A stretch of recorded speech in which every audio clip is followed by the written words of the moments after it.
Welcome to Housecoat Dad Reviews, where we test games the way dads actually play them. In a housecoat, slightly tired, and ready to pause at any moment. Because, let's be honest, dads don't game like we used to. Gaming now happens after the kids are in bed, the dishes are done, and you've got maybe 20 to 30 minutes before you fall asleep on the couch. Every game here gets judged by the Housecoat Dad Scorecard, which focuses on the things that actually matter to dads. First is pause power, because if someone suddenly needs water, a snack, or help finding their Pokemon, you'd better be able to pause instantly. Next is session length. Can you actually make progress in short bursts, or does the game expect you to commit your entire evening? Third is kid friendliness, because even when you think you're alone, you're never alone. Last but certainly not least, we have cost, because if dad's buying the game, it better be worth the price. At the end of the review tonight, we'll combine these scores and see where the game lands on our Housecoat scale. Tonight, after almost a decade since playing the first one, we're putting Slay the Spire 2 to the test. So grab a coffee, put on the Housecoat, and let's see if this game is dad approved. First up, pause power. Can you stop the game instantly when life calls? Even though Slay the Spire 2 is a turn-based card game, being able to actually pause still matters.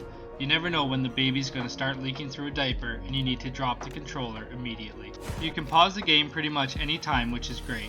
The only small downside is that the background music keeps playing. That might not bother most people, but when the kids are yelling daddy, sometimes you want a little actual silence. Music aside, the game really does stay paused until you come back, so we'll still give it 5 out of 5 coffee cups for pause power.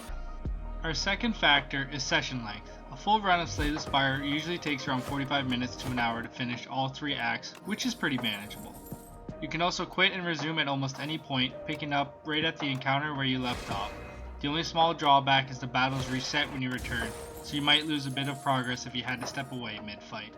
It's a pretty minor nitpick though, most encounters are short anyway, and if you're playing a roguelike, you're already used to replaying fights. All told, it still works great for shorter gaming sessions, so it earns 4 coffee cups for session length. Next up, kid friendliness. Slay the Spire 2 is perfectly fine to play with kids in the room. The art style is colorful and stylized, and while there are a few darker themes, there's nothing here that's really inappropriate. You can even let kids help pick the cards if they're interested, which can actually be pretty fun. Just make sure they don't pick the wrong ones and ruin your run. It's a safe and easy game to have on while kids are around, so it earns 5 out of 5 coffee cups for kid friendliness. Our final factor, and for a lot of dads the most important, is cost. With the state of the world these days, finding spare cash can be harder than finding the TV remote. Thankfully, Slay the Spire 2 really delivers here. The game launched at about $32.99 in Canada and $24.99 in the US. It's still in early access, but there's already plenty of game here. You get 5 playable characters and tons of new content to explore. Considering most AAA games cost more than double this, Slay the Spire gets 5 out of 5 coffee cups for cost. In the end, Slay the Spire 2 was definitely worth the wait. While it has broad appeal, it also checks all the boxes dads tend to look for in a game. It pauses instantly, it's perfectly fine to play with kids around, it doesn't demand you playing for hours at a time, and most importantly, it's affordable. There are a few small flaws, like the background music continuing when you pause, but overall this is a game just about any dad can jump into and enjoy.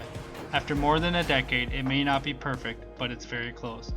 Slay the Spire 2 earns our highest Housecoat rating yet, 4.5 out of 5 Housecoats. If you enjoyed this Housecoat Dad review, grab a coffee, throw on a Housecoat, and hit subscribe for more dad approved games.